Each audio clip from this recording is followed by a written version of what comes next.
Hello, everyone. Welcome back to another episode with the Crime and Coffee Couple. My name's Allison. And my name's Mike. Hi, Mike. Hey, Al, how are you? I'm doing good over here. How are you? I'm good. Did you just wave? I did. Oh, hi. How are you? Hi. Hi. Hello. Hi. Hey, how are you? Our little dog thinks we're talking to her. Oh, my gosh. Hello, sweetie. All right, don't ramp her up. We're sitting down to record, and she's going to get Riley. No cheese. Do not no cheese. Yeah, I don't know what this dog, she thinks that she's just owed cheese. Since we're sitting down to record, I'm like, oh, you know what? I need a snack. So I walk over to the refrigerator. As soon as she hears the drawer open that houses the cheese, her little tail's bolting over, and she looks up with such determination and seriousness. And she's owed that cheese. And you're like, I don't know why you think you get cheese. And I'm like, I know why. Because you give her freaking cheese every time. Like, I'm kind of the hard line on this side of the fence over here. And I'm just like, you know what? I'm the master. I don't need to give you cheese every single time I get some cheese out. I don't know if I mentioned on this podcast, but I give out vitamins as I'm going to bed every night. We just do these Amazon Essentials multi-gummies. And before bed, I pass them out to the entire family. And our daughter has gotten into the habit of just holding her hand out as I enter her room to say goodnight. And I said it's like an episode of The Office where Jim was doing an experiment to see if he could get Dwight to respond like Pavlov's rats. Yeah. Dogs. Oh my gosh, I've done that before. I said Pavlov's rats. So Pavlov's dogs, where, you know, they hear the bell, they expect food. He was doing it with mints or something like that. And it's starting to work with our family. Dwight just puts out his hand. And he he's heard like, what are you doing? Computer restart and just held his hand out. Yeah. It's like, oh, I don't know. But yeah, those are pretty darn good. It's kind of nice. It's a nice little like snack at the end of the night. Not even a snack, just like a nice treat. Here's my problem, though. Oftentimes I don't remember the vitamins until after I've brushed my teeth. And now I'm introducing gummies to my freshly brushed teeth. Yeah, and we've talked about our teeth regimen before. And yeah, I got a lot of comments. A lot of people saying like, Mike, oh, boy, you're such a big boy. Flossing. Congratulations, nerd. I'm trying to be better about flossing. Yeah. One thing I want to get off my chest really quick. It was our daughter's birthday this week. I think it was this week. I mean, we're recording ahead for the holidays, so who the hell knows when this is even coming out? It was our daughter's birthday recently, and we went to get a crumble cookie for her because that was her request. Oh, that was so funny. We're not getting any kind of, any sponsorship cakes or anything. Is that what you're saying? Yeah, sure. No sponsorship, but I'm saying we didn't get cakes or pies. She just wanted crumble cookies. So went over to crumble cookie, and we're definitely not sponsored, but I ordered it, and I got like the 6-pack, just like a bunch of them, and they gave them to me, and it was a tiny little box. And I was like, I thought they made these like a lot bigger. And I was like, that's weird. And I opened it up. I was like, hey, did you guys like make your cookies smaller? And they're like, oh, you ordered the minis. I was like, oh, man. So I went and just ordered the larger ones just because I know she would want the larger ones. So went home and then presented just the smaller ones to her just to see like what she would say. So when she got home from school, I'm like, all right, got your cookies. And she's like, oh, thank you. She was trying to be polite, she was but so inside sweet. She was like, what the heck? Yeah, and so were you. You're both like, oh, nice. So I was bolting out of the garage to go get her at school because her bus wasn't coming, and I called you holding more than just that little box. Yeah, I came in holding like a huge box, a little box, like like 3 boxes total. So then I was starting to question my sanity, which I probably should continue to question. Yeah, that's a good idea. And so I was like, did I misremember seeing him? And you were so serious, like in your face, that's all I got. I'm a pretty good liar, I must say. So good. I am a horrible liar. And so she was trying to be polite, and then thankfully you saved the day by bringing out the actual big cookies. And she was like, I knew it. I knew you got it. And I was like, oh, don't give me a total, everything that I deserve, because I actually got the smaller ones first incorrectly. You're probably like, wow, these were really cheap. Yeah. I was like, wow, they're bringing down their prices. Good for them. For Crumble. Good cookie. for Crumble. And I do want to get this off my chest as well, that the crumble cookies, they were kind of stale. They weren't as good. You know how like when you get them fresh and warm, they're like good? Oh, mine were pretty good, the ones that I tasted. The ones I got, they're like okay. Like not worth a $5 cookie, whatever. Yeah. I mean, they're huge though. They are. But it was what she wanted for her birthday, and you can't question that. We had Chipotle and crumble cookie. Yeah, whatever and the kids want. It was wonderful. Yep, absolutely. So are you ready to get into this, sir? I am. All right, well, let's do this. So this is the murder of Leslie Reeves and the attempted murder of Chris Smith. So a first date, oftentimes, and I will say before I go on that I've truly never been on a first date. because you and I were friends before we started dating. Yeah. And you kind of asked me to the movies, and your friends were incidentally sitting behind us. This was all warped and planned, and how I'm sitting next to you as your wife of 22 years. Don't even ask me how I got here, but here we are. Probably the most romantic movie ever. Kingpin, yeah. Where they talk about something about sex really jars me loose. Yeah, and it was like an 80-year-old lady that he was with. I'm like, oh, it was awesome. It was fantastic. I mean, this guy was not charming, but that's besides the point. So I've never really been on a first date. Yeah. So a first date, oftentimes, from what I'm told by others, can be exciting and nerve-wracking all at the same time.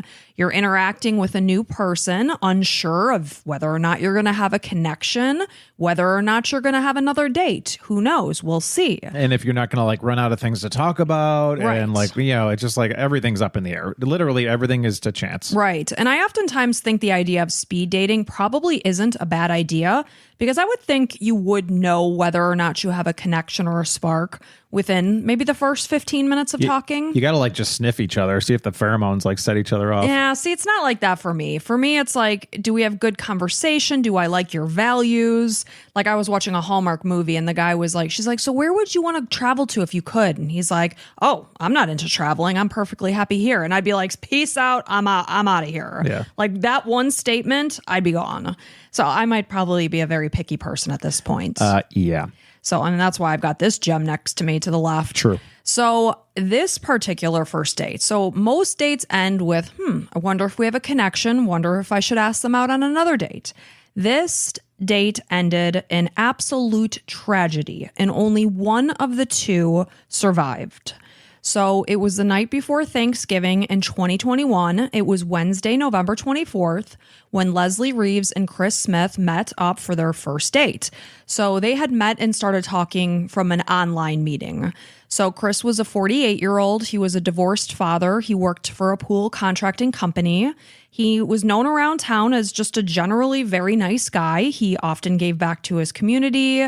He grew banana trees and massive pumpkins. He was laid back. He enjoyed spending time at his house, tending to his garden. That was his happy place. And he could often be found alongside his beagle terrier mix, Tiki.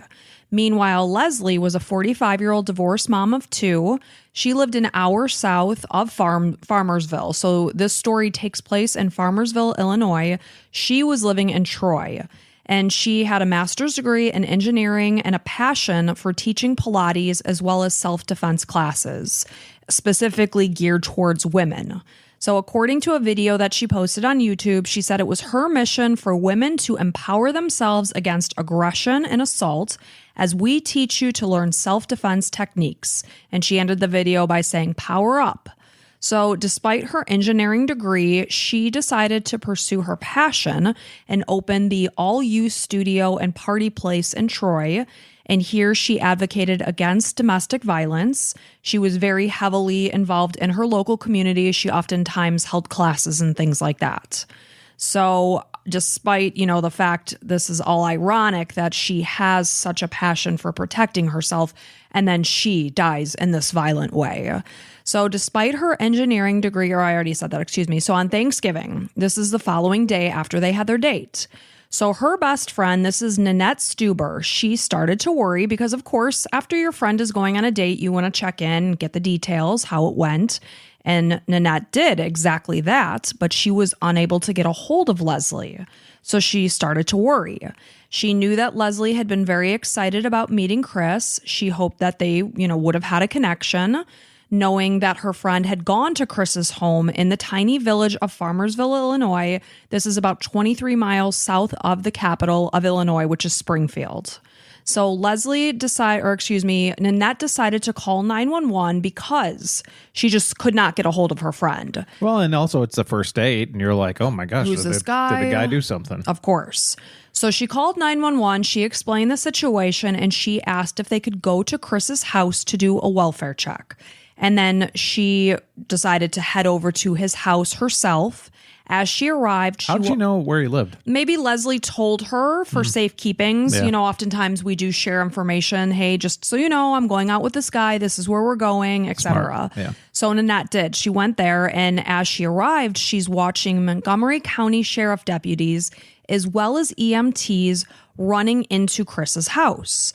And she's sitting in her car. She's sick with worry, just waiting to hear what is going on inside that house. And then she sees EMTs come out with Chris. So she knows something terrible happened inside this house, but she just doesn't know what. There was still no sign of her friend, and she's just sitting there hoping and praying that she will see them bring Leslie alive and well out of the house. So soon detectives approached Nanette and they asked her if she had a photo of Leslie. She said, "Yes, I do," and she handed over her cell phone.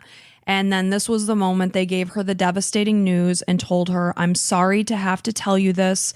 Your friend has been murdered." And they elaborated that she had been shot.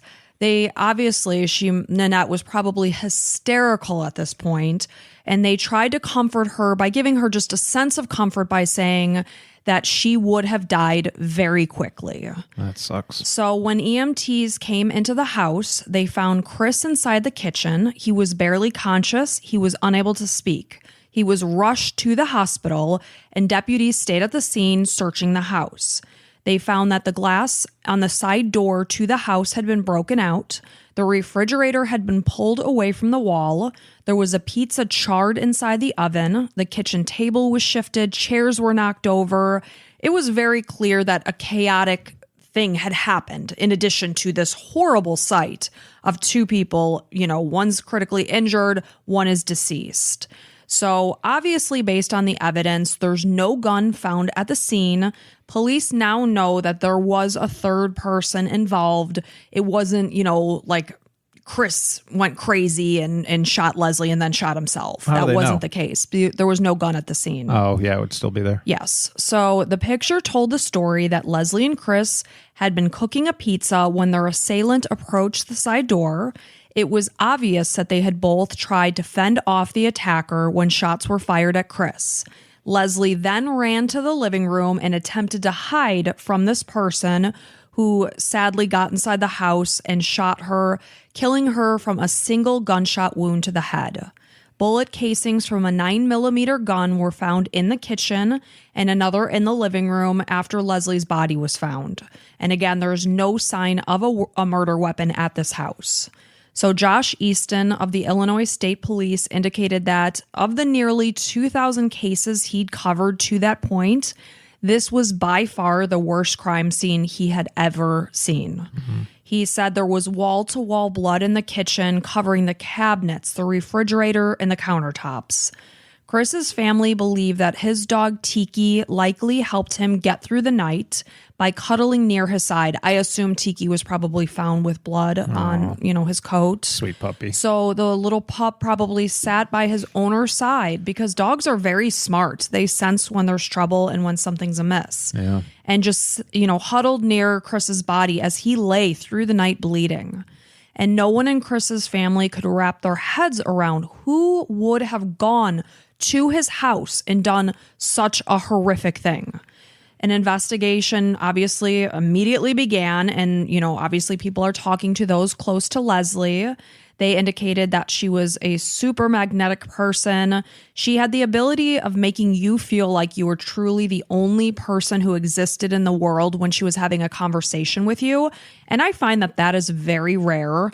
Oftentimes when I'm having a conversation, the person's like glancing at their phone. Maybe I'm just boring as hell. Maybe it turns out that usually these situations happen, it's probably you. It's probably me is what it's coming down to. I never really have the same problem, so. In fact, before we started this podcast, I was just going on and telling Mike the story, and he's like, and I look over and he's looking down at his phone. I was trying to send a photo to, I only have room for one thing at a time, yes. And I decided I'm going to send a photo to our daughter, so I'm sorry. Mike is not a multitasker. No. But she seemed like this exceptional person who just made you feel exceptionally special when she was speaking with you. That means a lot. So in an ironic twist, despite the fact that Leslie had this passion for helping women, specifically those that were in abusive relationships. Well, yeah, she had the whole self-defense thing. Absolutely. And she herself, though, was having her own set of issues in this arena. So Nanette was talking to investigators and explained that Leslie had been fearful of an ex-boyfriend. It was a contractor and a divorced father of 3, by the name of Robert Tarr, who went by Bobby. So Bobby lived in Collinsville, Illinois, which is a 15-minute drive from where Leslie was living in Troy. And they had an on-again, off-again relationship. Leslie told Nanette that it had gotten so bad that she was really moving towards blocking him on every single form of communication, social media, etc. So as Thanksgiving wore on, word of Leslie's murder began to spread. And another friend, this is Amy Steinhardt, she, obviously hears this horrific news. She herself had previously met Bobby. She did not get a good gut feeling of this guy. So she decided to contact detectives with her concerns. But by then, they were already investigating this guy. Good. So it's kind of like all arrows are pointing to this one person. Yeah, you got to figure, like, immediately as you heard that she was murdered, you got to think ex-husband, ex-boyfriends. Like, it's probably not something from the guy, unless it's a jealous, girlfriend or something. But that's where my mind immediately went. Right. So in the meantime, surgeons were working tirelessly in order to save Chris's life. They discovered that a bullet was still lodged inside his brain. Chris's mother, this is Sharon Costanza, she rushed and made the 2-hour drive to the hospital where he was in Springfield. Chris had actually been placed in a medically induced coma after he had surgery. And in his surgery, doctors removed part of his skull as well as bullet fragments from inside his brain. As family gathered at Chris's bedside, they're putting the pieces of the puzzle together because, of course, Chris is a 48-year-old man. It's not like he's calling, "Oh, Mom, I've got this date tonight." They didn't know he was on a first date that night. Well, you could have a bunch of first dates. Of course, whatever. absolutely. You're not going to tell your parents about it until you get the third, fourth. Not at all. So they're trying to figure out what happened, what was going on, that, who is Leslie? Yeah. So they, are trying to figure out what it was that happened. So they are learning that he was on his first date with Leslie. So they started to look her up online. They had never heard of Leslie before this moment. So soon they got in touch with Leslie's best friend, Nanette, and she went on to tell the family that she suspected that she knew who did this, and this is Bobby Tarr. So meanwhile, investigators traveled to Tarr's home in Collinsville. Again, this is about an hour south of where Chris lived, and he was told he needed to come to the station. And just imagine you have nothing to do with this situation. You get a little knock on the door. You open the door. There's officers there, and they're like, "We need you to come to the station." What would you say to that? If you want me to be honest, after all these stories, I'd probably be like, "For what? Like, what are we talking about here?" Right, of course. You would say, "For what? Yeah. What in the world would you need me to come to the station?" He didn't ask why. He just agreed to go. He didn't request a lawyer, just got in his car and went, or whatever. That's pretty telling. I mean, that's just not natural. No, I'd be like, "What? Why? What's happening? What's going on? Why?" Yeah. So despite the fact that all of Leslie's friends indicated that they were broken up. I mean, Leslie was close to her friends. She told them what was going on in her life. She's like, "This guy is making me scared. I want to block all forms of communication." He's saying they're still together. Not a chance. Yeah, he's the only guy in the world that thinks so. Yeah. So now officers are saying, "Well, did you guys have any issues in your relationship?" And he said, "No, not more than the average couple." So now they're telling him, "Well, Leslie is dead." And he acted surprised, and he said, "What? My word. Oh, wow, I had no idea." He said, "Well, how did she die?" So they told him she had been murdered. And of course, he immediately said he had nothing to do with her death. I wonder if he said that before they even asked, No, I had nothing to do. Right, they're like, "I didn't ask you yet." Yeah, exactly. Okay.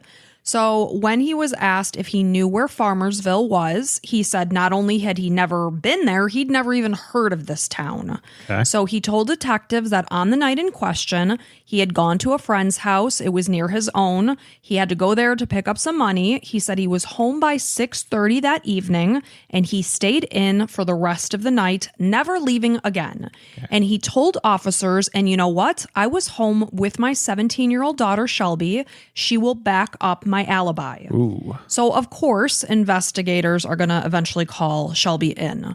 So investigators believe that Chris and Leslie had been shot in the early morning hours of Thanksgiving, somewhere around 1 a.m. And they learned that, for their first date, what they did was they went to this place called the Uptown Saloon because Chris's friends were playing in a band at that location. Sounds fun. And then afterwards, they went back to Chris's house. They put a pizza in the oven, and that's when all of this happened. It's a fun night to go out the night before Thanksgiving. A lot of people do. So Tar's daughter is Shelby. She was brought into the station. She was placed in a separate room from her father, and I'm sure he didn't even know she was probably there at that moment. So she was questioned about Wednesday night, and she said, no, my dad actually hadn't been home all night. He went out twice. Because, of course, he's saying, I went out once. I was home by 6:30. That was it. I stayed home. So she said the first time he left was somewhere around 6:30 p.m. So this is the time that he's saying he came home. But she's saying this is the time he went out. Man, Bobby needs to get his story straight before he starts saying, check with my daughter. Right. I think he maybe just assumed she was going to lie or something. Ouch. So, he, according to Shelby, came home only 30 minutes later, which would have been somewhere around 7. And she says it wasn't long before he had to go out again. He left the house for about 2 hours, and he came back home around 9:15 p.m. So when he came back home this time, Shelby said that her dad seemed very upset, agitated. He was sobbing, and he was saying that he missed Leslie. I'm going to guess he went to Leslie's house or something. So Shelby said that she went to bed right around 9:30 p.m. She said she woke up to the sound of her father. It was 2:45 in the morning. And keep in mind that investigators believe that Chris and Leslie were attacked right around 1 a.m.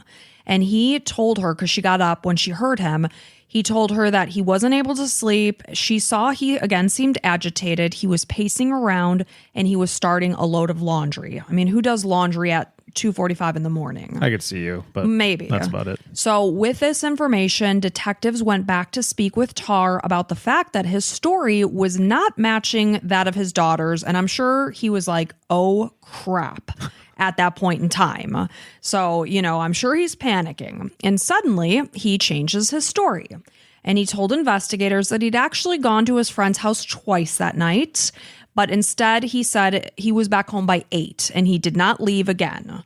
So this, again, is not lining up with what Shelby is saying. Yeah, because they're like, your daughter said 9:15, right. So you're lying again. So the cops know, basically, we've got our guy here. There's a good chance this is the guy. Let's start digging into him. Right. And it's not like we're talking about an officer bringing you in and asking you months ago, what did you do? Because if that was the case, I'd be like, I have no idea. We're talking, he's saying, what did you do last night? Yeah, and you can see maybe a couple of the times wrong, 20 minutes late or whatever, but it's like, you didn't even tell us about this second time. No. Now, which friend was it? So we can ask them if you saw them. And when somebody is lying, they're hiding something.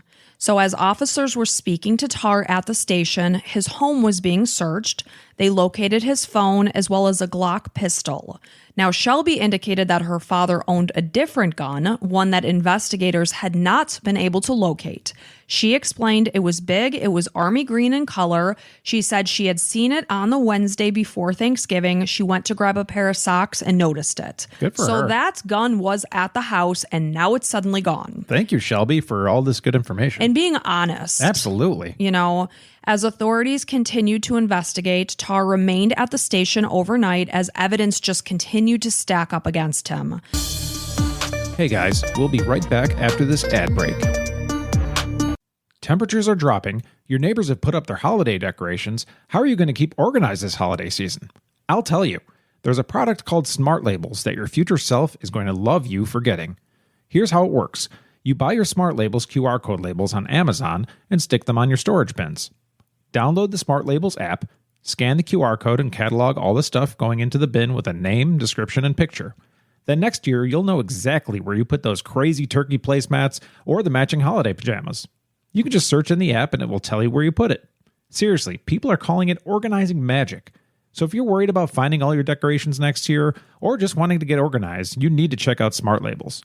Just do a search on Amazon for Smart Labels, one word, and get started with your Smart Labels pack today. His license plate was captured by reader cameras just after midnight on Thanksgiving. So we know now he was absolutely out at midnight. So this is the morning of the shooting. So his car was seen near a gas station, and then investigators learned that he had purchased this gas right after midnight. So when confronted at the station, they found a receipt that proved that he went to this gas station. They sat him down and they're like, "You're a liar. That's all this is telling us, is that you're a liar." He argued that he simply didn't recall that he'd stopped for gas. It's like, are you on drugs? Do you have amnesia? Right. How could you not recall going and getting gas? Like, you're being looked at for murder. You better come up with all these details. Yeah. So this is despite the fact that he was firm on the fact initially that he was home by 6:30. Later, when he started changing his story because he knew he was caught, he said 8. Yet somehow he forgot to mention that he had actually gone back out again at midnight, after midnight. Nobody does selling better than Shopify. Shopify is the home of the #1 checkout on the planet. And the not-so-secret secret, with Shop Pay that boosts conversions up to 50%, meaning way less carts go abandoned and way more sales going through. So if you're into growing your business, your commerce platform better be ready to sell wherever your customers are scrolling or strolling. On the web, in your store, in their feed, and everywhere in between. Businesses that sell more, sell on Shopify. Upgrade your business and get the same checkout that Skims uses. Sign up for your $1 per month trial period for 3 months at shopify.com/Westwood1, all lowercase. Go to shopify.com/Westwood1 to upgrade your selling today. Shopify.com/Westwood1. So the gas station in question was near his house. It was an hour from the crime scene in Farmersville. So this was a glaring red flag since it was in direct contrast to his initial statements that he had been home all night on a night that his ex-girlfriend and her date had been gunned down execution style, and investigators believe that it was significant because he wouldn't have lied about it if he had nothing to do with it. And you're gassing up for a potential 2-hour trip, 1 hour there and an hour back. Exactly. So with this information, he was placed under arrest. And it was important that investigators placed Tar in custody because they were fearful for Chris's safety because they had yet to locate the murder weapon. They knew it was somewhere. Chris will be able to say it was him. Hopefully. We don't know yet. I mean, at this point in time, he's in a medically induced coma. Yeah. So he was charged with Leslie's murder and Chris's attempted murder and remained firm on the fact that investigators simply had the wrong guy. Sure. So when Tar later spoke with journalists from 48 Hours, he finally admitted that he had actually gone to Chris's house. Okay. On the Wednesday before Thanksgiving. But I was just hanging out. Once I saw the whole murder, I took off. And he's sitting across from this journalist, lying through his teeth and believing what he's saying. What is he saying? He said, okay, so remind you, he's sitting across from this journalist and yeah, I was there. I did go the Wednesday before. Now, mind you, this is after he told investigators that he had never even heard of Farmersville, let alone had he gone there. Oh, that he was there the Wednesday before. Yes. Okay. So he indicated that he had just happened to bump into Leslie. She was working a shift at her part-time job at the loft store. And he said that they got to chatting. She told him that she had plans to meet some friends since another friend was playing in a band that night. And she asked him if he wanted to go. He explained that he couldn't because his youngest daughter was staying with him for the week and, he declined the invitation. And it sounds like Leslie's friends would definitely say there's no chance she asked him to come to this thing. Not a chance. She could not stand this guy and wanted to get rid of him in her life. So according to Tar, after he declined the invitation, Leslie continued to push that he go with her. And he asked, okay, fine. If you can't go out with me, could you follow me to Farmersville? Since she said her van was unreliable, she feared that she would ultimately become stranded on the side of the road. This douchebag came up with this whole story. Yeah, of course. The wheels are spinning. He knows he needs to do damage control and come up with stories. I got to place myself in this place. So this statement made absolutely no sense to any of Leslie's friends because she was terrified of him. She said she was going to block him on all forms of communication. It was very clear to those close to Leslie that the story was nothing more than a blatant lie. So, in fact, only weeks earlier, Leslie had told her friend that she had been on a first date with another guy, and Tar had suddenly turned up to this date. So because of this, she was starting to get concerned. She was starting to get scared because he seemed to have this unpredictable stalking behavior. So this was where, she was saying, I got to block him. And she even made a chilling statement to her friend, Amy. And she said, I could literally be killed by him someday if I don't cut all contact. She said that. And then weeks later, she's gone. Yep. So Tar continued on with his story and indicated that he agreed to follow her to Farmersville. They arrived to Chris's house at about 7:30 p.m. He said he parked in front of her van in front of Chris's house, and that's as far as he went. He said he never went into the house. He simply left and never came back to Farmersville again. So if this was the truth, why had he lied to investigators when questioned about his whereabouts on Wednesday night? Well, he said an explanation to this question was that there was tension between his daughter and Leslie, and he didn't want Shelby to know that he had been fraternizing with Leslie that night. Right. So even upon his arrest, he didn't come out and say the truth. He was, however, very quick to point out the lack of physical evidence that would place him at the crime scene. So when his white Jetta, his car, was searched, there was no incriminating evidence inside, such as blood. So this was also the case when his clothing and shoes were inspected. They did not find blood. As with his car, his DNA was not found at Chris's house. So 1 week after the shootings, investigators received a phone call from a guy named Billy Adams. This is a friend of Tar's. And according to Adams, Tar called him from jail. The two spoke in a conversation that was recorded because he was behind bars. And Tar told Adams that he needed 10 minutes of his time. He asked if he could go to his house and look for some deck brackets. So he elaborated that there were aluminum brackets that were for another job. He had yet to tell his dad about them, so he asked Adams to keep quiet about what he was saying to him. And instead of looking for the brackets, he decided to contact investigators who believed that Tar was likely speaking to his friend on the phone in code, knowing that their conversation was being recorded. So with this, they went back over to Tar's home and they began searching the yard, assuming that these brackets he was speaking of was likely a gun. So they're on their hands and knees in his yard searching, and what do they find is deck brackets. Okay. So they're like, oh, shoot, okay. So now, several days later, they received another phone call. This time it was from Tar's brother, and he asked them if they could meet him at Tar's house. So the family, once they got together with investigators, handed over a Ziploc bag, and they said that they had found it in the yard that had been searched only days earlier. So the bag contained a Springfield Hellcat 9mm pistol with silver-colored ammunition that just so happened to match the casings that were found at the crime scene. All right, we got something. So in his defense, of course, they're like, yeah, now we got this gun. He indicated that he has no idea how the gun got there. He claimed he must have been simply set up. Somebody planted it there. Was it the green one that his daughter saw? I believe so. So this is despite the fact that his own fingerprint had been found on the Ziploc bag that the gun was sitting inside. He claimed that he's saying to officers, had I been responsible for these shootings, do you really think I'd be dumb enough to bring the gun back to my house? Well, we were hoping, and you did. So it turned out, and he pointed out this fact, that his DNA and fingerprints was not found on the gun.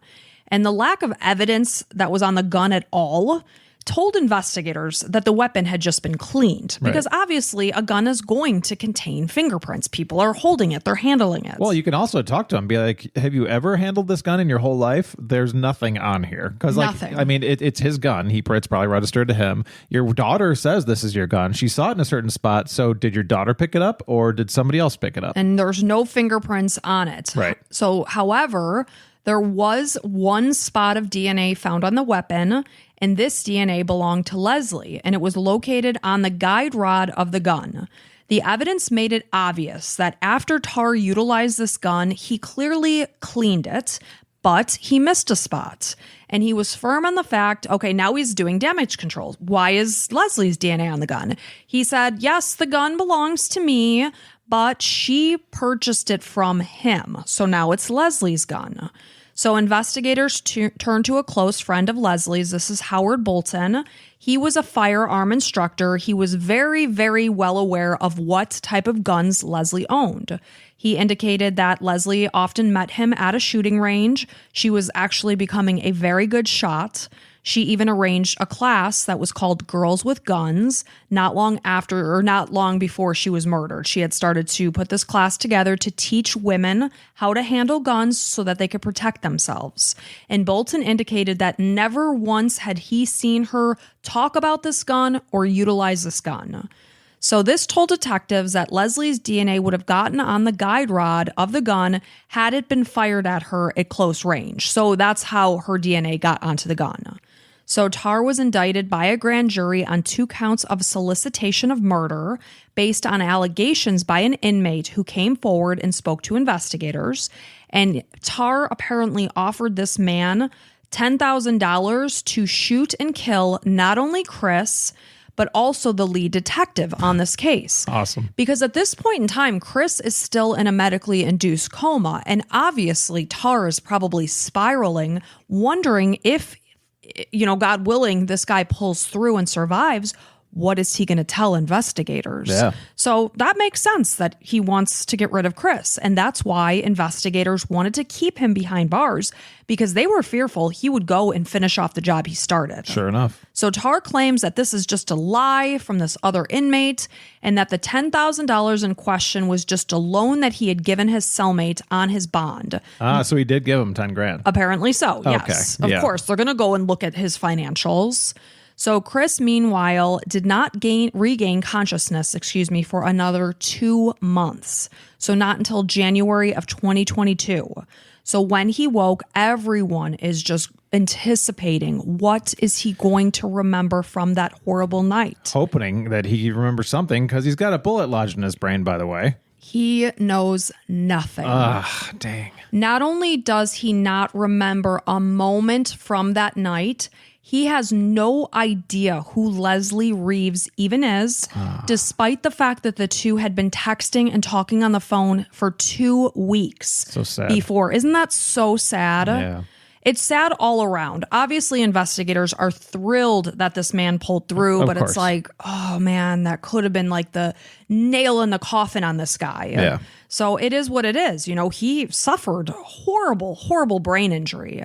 So as Chris recovered, he focused on intense physical therapy to regain the strength that he lost from being in a coma for 2 months. His left leg is partially paralyzed from his hip to his knee, and then fully paralyzed from his knee to his toes. So after his release from the hospital, he worked out at a gym on most mornings, hoping and praying that one day he could walk without assistance, desperately hoping to get his previous life back because he was a really active guy. He went on to recover enough to at least go back to being a lead singer in his band, to have, some semblance of his previous life back. Mm-hmm. There is still a hollow point bullet lodged inside his brain. That's too risky. Because it's too risky. So the doctors looked at the risks and benefits and chose to just leave it in place. So Chris has really had to give up so much of everything. He had to leave his home, move back in with his mom. He no longer lives with his beloved dog, Tiki, probably because he knows his dog needs exercise and activity. And Chris is focusing on trying to walk. So not only that, but he's not able to see his 12-year-old daughter a lot because now he's staying in St. Louis and his daughter is living with her mom 2 hours away. So he said they had always been 2 peas in a pod, and that has really affected how often he's able to see her. Yeah, it's sad. So Bobby Tarr's trial began in April of 2024, this year. And Chris just refused to attend. He just knew that everything that his defense, or himself if he testified, would be lying. And he just didn't want to sit there and listen to it. He's sitting there in a wheelchair listening to this nonsense. It's some story that he can't connect to. No. So meanwhile, Tarr indicated that he looked forward to convincing the jury that he was not a violent man. He said, he was not a violent person by nature, and there's no way that he snapped and did what he's being accused of. So prosecutors told the jury that Tar was a man that refused to allow Leslie to live a life that didn't include him. He was unable to handle the fact that she had moved on and that she was going to see another man. And what Leslie was unaware of as she headed to Farmersville for her first date with Chris Smith was that Tar was secretly following her. It was clear he was aware of Chris Smith because he did, when they investigated his phone, they showed he tried to find his Facebook profile. So he then headed home. He texted his friend Billy Adams and told him that he did not believe that Leslie would have made that kind of a drive just to go out with a girlfriend. He suspected that she was meeting with a dude, is what he said. So he also made searches to determine if police would be able to track his phone if he was using a virtual private network or VPN. He was trying to figure out if he did whatever this is. I've never tried to utilize a virtual private network. I don't even know what it is, but he wanted to see if he did this, if they would be able to track his movement on his phone. I know what it is. They should be able to because it still has to ping the local networks. Okay. So at about midnight on Thanksgiving now of 2021, he left his home. We know he stopped and got gas at the gas station. Surveillance videos as well as cell phone towers prove that he drove to Farmersville with the intention of killing both Leslie and Chris. Yeah, the VPN changes like out to the internet. Like it shows like, so you go out to the internet, you're hitting like a server in wherever, Brazil, and then you hit like Netflix. So Netflix will serve you whatever Brazil will get. So that's a VPN. It changes like your location or just not your house, basically. Oh, okay. So in order to get to that spot, you have to get to the cell towers first before it diverts your traffic. Got it. I know nothing about any of that. I just pick up my phone and it works. Voila. And if you're bored by that, I apologize. In this case, one victim is dead. Investigators know that. The other has not a shred of recollection of what happened that night. Well, I'm glad they can ping him there because, I mean, he did it. He's definitely Of course he did. So no one's going to know exactly step by step what happened when he arrived, but evidence has painted a picture that he tried to enter through the back door of Chris's house sometime after 1 a.m., but Leslie and Chris tried to prevent him from entering. As he gained access to the house, there was a struggle in the kitchen. Glass was broken on the side door of the home. Chairs were flipped over, the table was moved, the refrigerator was pulled away from the wall. Investigators believe that Leslie was trying to use the refrigerator to block the door, and based on where Chris was shot in the head, they believe that he was trying to crouch down next to her and help her, and then this is when he was shot. So while this was happening, it's theorized that Tar was standing still outside at this point, and then he actually shot through the window and struck Chris in the head.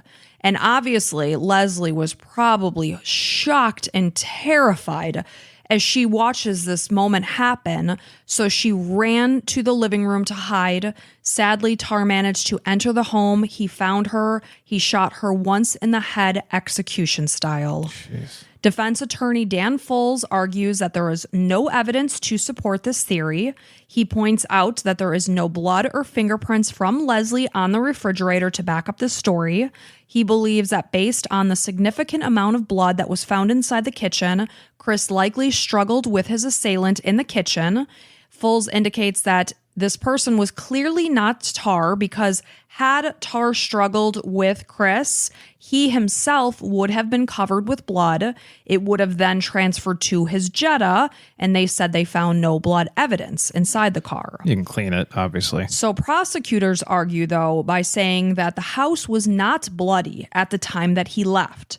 Tar fled the crime scene, and Chris went on to bleed heavily over the course of the next 12 hours when EMS and officers arrived. It was true that forensic evidence was definitely lacking in this case, but the lies told in the interrogation room, the activity found on his phone, the license plate tracking, the discovery of the gun, it all painted the picture that this man was guilty. Yeah.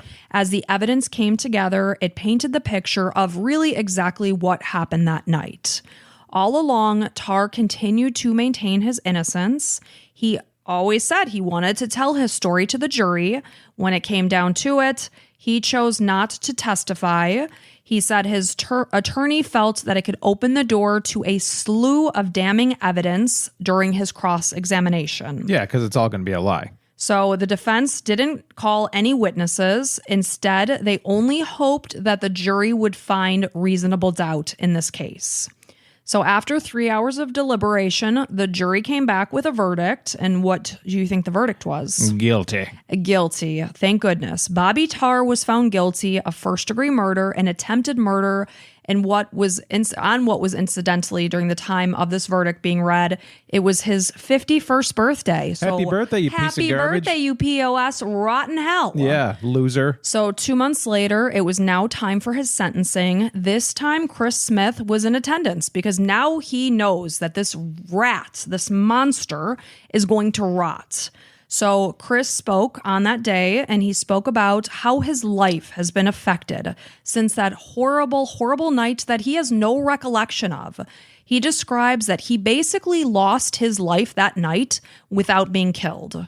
While hospitalized in a coma, looters went to Chris's house and completely cleaned him out. I mean, that's a great idea for looters that are complete wastes of life. Who are these people? Man, you see somebody in a coma, you see the story, and you're like, oh, this guy's in a coma. There's nobody at his house. Let's go loot his house. What a bunch of lowlifes. How do you sleep at night? Ugh. So they stole his guitar, his amps, even his above-ground pool. They stole his pool? Yes. Man, they stole his pool. That sucks. So his house has since been sold at auction. It was torn down and nothing more than an empty lot sits there to show what his previous life was before. Tarr spoke out. He maintained his innocence, and the judge went on to sentence him to 85 years in prison. Nice. So he will die and rot in that prison. Hopefully very soon. Meanwhile, Leslie's friends and family are left to wade through their grief and focus on keeping her memory alive. They remember her as a very good mother who basically lived for her kids. She went through life spreading love and positivity. She had always been a champion of women's safety and protection and advocated strongly for women who were in abusive relationships. They also want to remind people to please be careful that if it could happen to Leslie, who ran self-defense classes, it could happen to anyone. Chris Smith, also is advocating for men to seek help. If you are in a position where you are stalking, harassing, and abusing another woman, you need to go and get yourself some help. Yeah, clearly you're not right. There's plenty of fish in the sea. I know it hurts, but stalking is not the answer. It's not the answer.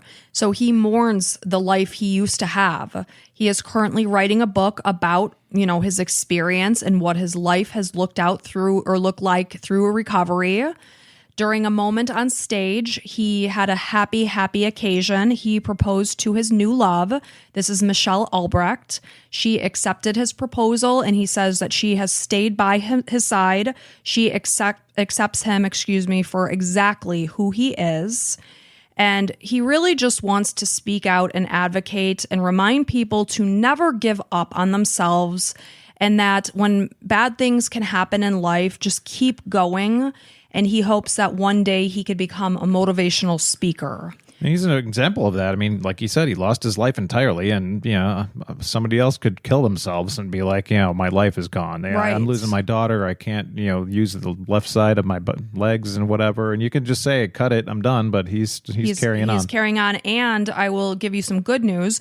Chris recently started utilizing a thing called a Bioness L300. It's a wireless device that he wears on his leg. It helps with his mobility. It was really, really expensive, and he had to pay for it out of pocket. Yeah. But obviously, you cannot put a price tag on your mobility. And with this device, he is now finally able to move his leg up and down. And during an interview, he indicated that he was able to walk 3 miles over the course of 2 days. That's awesome. So he is back up on his feet, which just, makes me so happy to think that he can get some semblance of his life back. Leslie's 2 children, meanwhile, are being raised by their father, and Bobby Tarr is still awaiting trial on solicitation to murder with that whole $10,000 that he paid the fellow inmate. What a pathetic loser. And it's just a reminder to, remember that love should never hurt. Love shouldn't control you. It shouldn't manipulate you. You shouldn't live in fear when you're in a relationship. And if you or someone you know is a victim of domestic violence, help is available 24/7 at the National Domestic Violence Hotline. You can call 1-800-799-7233. And that is the sad story of the murder of Leslie Reeves and the attempted murder of Chris Smith. Of what was an early morning of Thanksgiving. They were wrapping up their time together. They were going to have some frozen pizza and then probably go their separate ways to celebrate Thanksgiving with their families. And they probably were having a great time. Yeah. If you were having a bad time, you'd probably split up at the bar and be like, all right, well, have a good Thanksgiving. I'll talk to you later. Absolutely. So who even knows what their relationship would have, what would have happened there? But the point is, this monster took it upon himself to drive down there with the full intention of doing exactly what he did, except, he intended to kill Chris. Yeah, and the problem is, we can have all the, little warnings that we want and be like, yeah, if you're thinking of stalking somebody, it's the wrong thing to do. But these people are already too far. It's like this guy thought that murder was a decent option. It's like, you're insane already. Right. So. You can't wrap your head around it because it's not logical, If you're smarter than that, then you'll notice this and take some action on it. And if you're just an idiot, then you'll continue going to murder. So right. If you want to be smart, don't murder. Exactly. So thank you guys so much for being here. We appreciate each and every one of you for listening. If you like what you hear, we would love it if you hopped on over to YouTube, subscribe to our channel, maybe gave us a 5-star review on Apple. Maybe subscribe to us on Apple subscriptions or become a patron if you really, really like what we're doing over here. Yeah, we have a lot of bonus content. Yeah, think of us as a local mom and pop podcast. I'm Pa. And I'm Ma. Yeah, you wouldn't go to McDonald's necessarily. You want to support the local restaurant. We're that local restaurant. So we're the local coffee shop. Yeah, exactly. So think of Thanksgiving, Christmas time, everybody's sharing a little bit of this, that. Cancel your Netflix subscription. Come on over to the Crime and Coffee Couple. We support that. Absolutely. So thank you guys so much, regardless of how you're listening, and just stay safe and healthy during the holidays, and we will catch you next time. Until next time. Bye.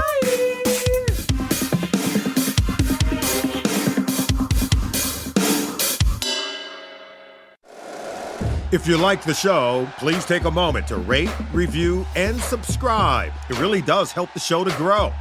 Thank you for listening.